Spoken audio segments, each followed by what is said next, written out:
کیا کہا تھا کبیر نے اس کے بارے میں؟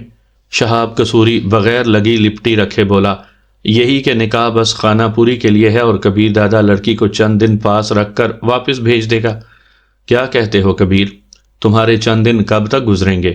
کسی اور کو بھی موقع دو گے یا ایک فاحشہ کے لیے قتل پر قتل کرتے جاؤ گے؟ میں نے ایس پی کو قتل نہیں کیا دادا۔ کبیر دادا خود کو سخت بے بس محسوس کر رہا تھا۔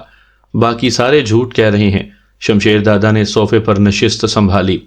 اس کی پرہوس نگاہیں بار بار تناوش کی طرف اٹھ جاتی جو وارفتگی سے کبیر دادا کو گھور رہی تھی، جبکہ فرحانہ کے غصے کا ہدف شمشیر دادا کے بجائے تناوش کا وجود ہو گیا تھا۔